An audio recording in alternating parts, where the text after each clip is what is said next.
सभी साथियों को अयोध्या धाम के शिवम पांडे की तरफ से नमस्कार।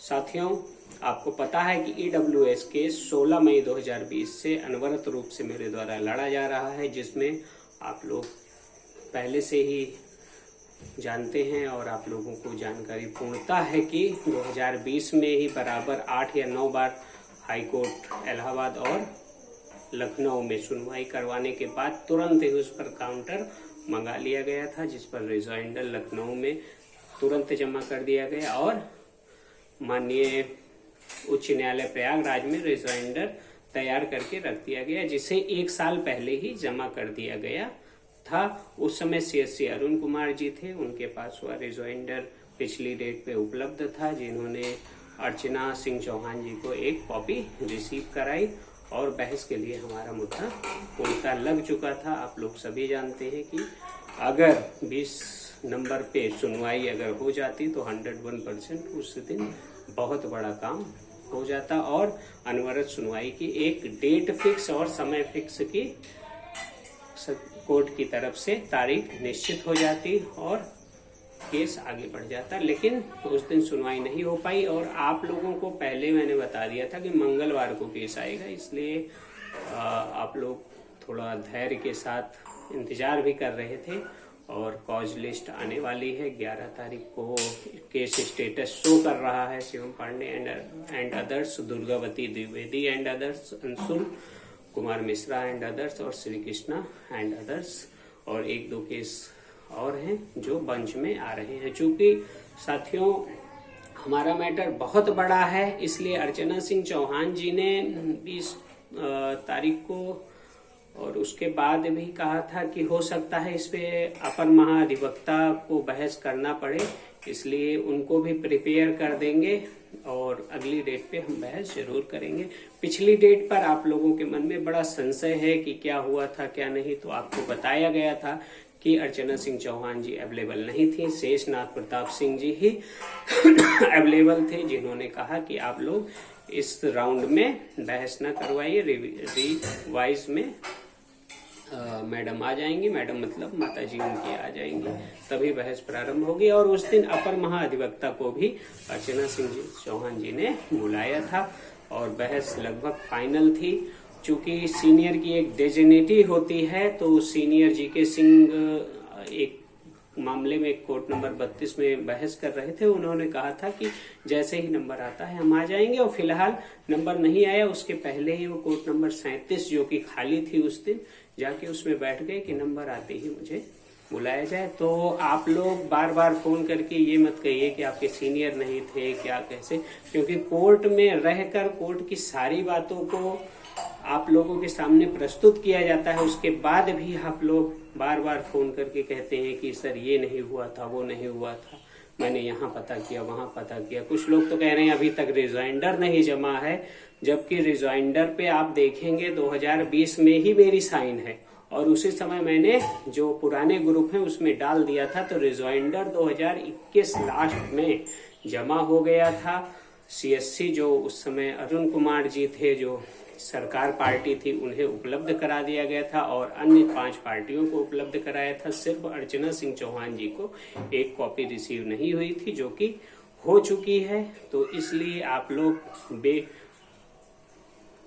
बेवजह परेशान मत हो और ये नहीं हुआ केस में वो नहीं हुआ, इसका संशय मेरे ऊपर छोड़ दें, क्योंकि केस को जिस तरह से तैयार किया है, केस की प्रामाणिकता मुझे किसी और से नहीं लेनी है, स्वयं ही देनी है।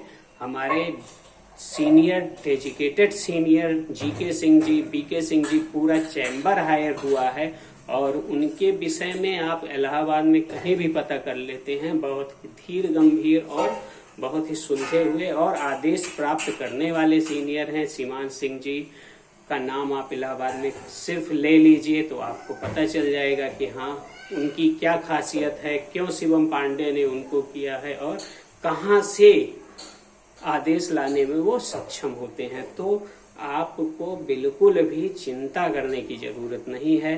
जब केस एडिशनल में चल रहा था तो एक प्लान के तहत पहले तो अंशुल मिश्रा की फाइल डालकर शॉर्ट काउंटर मंगाया गया, फिर श्री कृष्णा को जोड़कर सीमान सर की एंट्री करवाई गई, फिर दुर्गावती द्विवेदी को जोड़कर हमने फाइल को वेल मेंटेन करके उसके बाद अपनी फाइल को एज अ फ्रेश रखवाते हुए हम यहाँ तक पहुँच गए हैं कि अब जल्द से जल्द हमारे केस पर निर्णय आने की संभावना है। और यह कहने में गुरेज नहीं है, अगर सब कुछ सही रहा तो मात्र एक डेट पे और आदेश सुरक्षित ना करके तुरंत आदेश आने की प्रबल संभावना है। इसी संभावना के तहत हम लोग कार्य कर रहे हैं। चूंकि EWS केस 69,000 शिक्षक भर्ती में एकमात्र ऐसा केस है जिसमें तत्काल में हम गरीब श्रवण अभ्यर्थियों का भला हो जाएगा, इसलिए इस केस के साथ कोई भी समझौता न किया गया, न कर रहे हैं। बस कुछ लोग जो याचिका के प्रेमी हैं, याचिका डालने के प्रेमी हैं, या उनको लगता है कि शिवम पांडे गलत कार्य कर रहे हैं, वो खुद जाके याचिका डाल दे रहे हैं। जैसे लखनऊ में अभी जल्दी में हुआ, एक याचिकाकर्ता ने याचिका डाली और उस पे मेंटेबिलिटी पर, अभ्यर्थियों के मेंटेबिलिटी पर क्वेश्चन मार्क लगवा दिया। आज वहां पे अगर सुनवाई हो जाती तो दिक्कत होती, इसलिए लगातार लिस्टिंग एप्लीकेशन डालने के बाद लगातार पास ओवर में केस आ रहा था, उस केस को रुकवाया गया। और अपने वहाँ के सीनियर से हमने बात किया तो कहा कि कुछ दिन के लिए जो है हम दोबारा लिस्टिंग डाल देंगे, अगर प्रयागराज में नहीं निर्णित करवा पाते हैं, इसलिए कुछ दिन के लिए इसको रोक दीजिए। क्योंकि कोर्ट है, कोर्ट कोई खिलौना नहीं है कि आप गए, आप कभी भी गए कुछ भी पा गए। समय से जाएंगे तभी पाएंगे, अगर आप समय से नहीं हैं तो आपके पीछे वाले जितने भी हों, 1000, 2000, 10,000 आंसर्सों में आपने देखा आपको कुछ नहीं मिलेगा। इसलिए समय पे जाइए और समय पे ही वार कीजिए। अगर वार करने में भी चूक गए तब भी कुछ नहीं मिलेगा। ओवरलैप MRC आंसर्सों में जो मैंने रिटर्न सबमिशन तैयार करवाया था, जो मैंने अपने नाम से रिटर्न सबमिशन दिया था, उसी के आधार पर और कोर्ट के व्यू के आधार पर आप लोगों को आदेश आने के पहले ही सभी साथियों को, जितने भी साथी मेरे साथ जुड़े हुए थे, सबको मैंने बता दिया था कि आदेश क्या आएगा, कैसे आएगा। एक एक लाइन सत्य सिद्ध हुई है।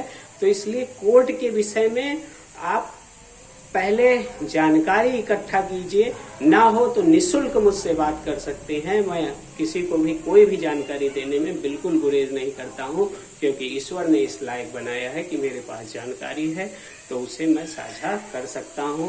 मेरे पास सिर्फ और सिर्फ आप लोगों के लिए सिर्फ और सिर्फ एक ही केस ऐसा इस समय वर्तमान में है जिससे हम और आप आराम से नौकरी पा सकते हैं।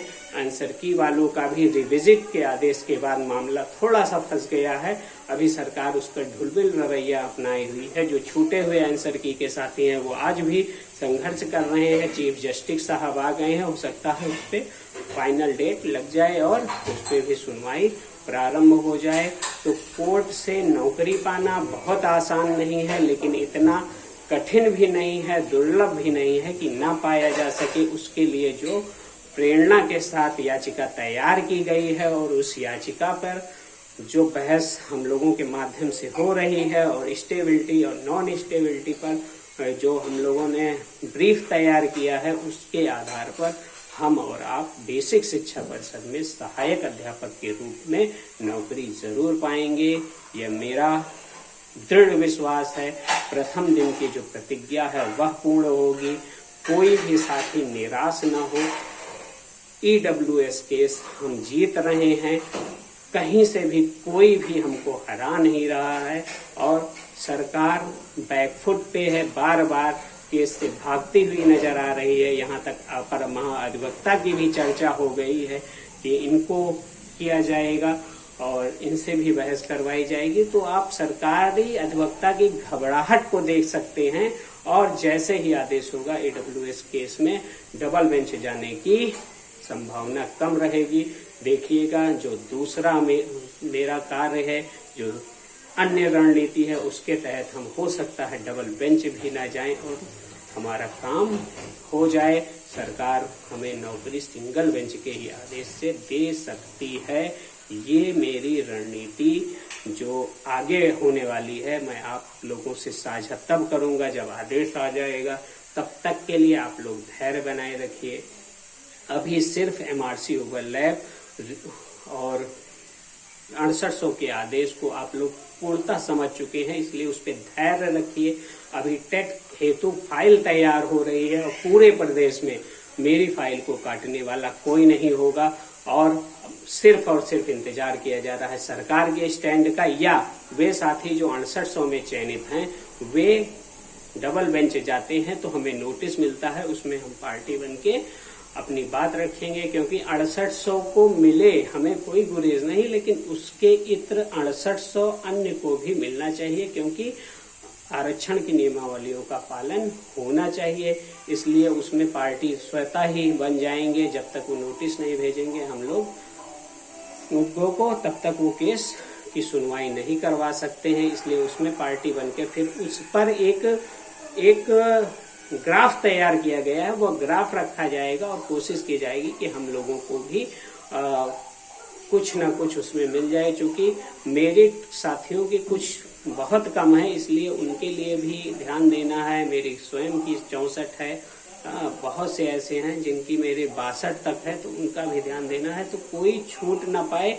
यदि 69,000 शिक्षक भर्ती में एक भी पद अब किसी को मिले तो अधिकतम साथियों का चयन हो, इसी पर कार्य किया जा रहा है। बाकी ईश्वर की इच्छा, आप लोगों का भाग्य और प्रारब्ध तय करेगा कि आपको हमको क्या मिलेगा, कब मिलेगा, कैसे मिलेगा। इन्हीं शुभकामनाओं के साथ मैं अयोध्या धाम से advocate Shivam Pandey, high court Lucknow bench, जय श्री राम, जय हनुमान, जय महाकाल प्रेषित करता हूँ।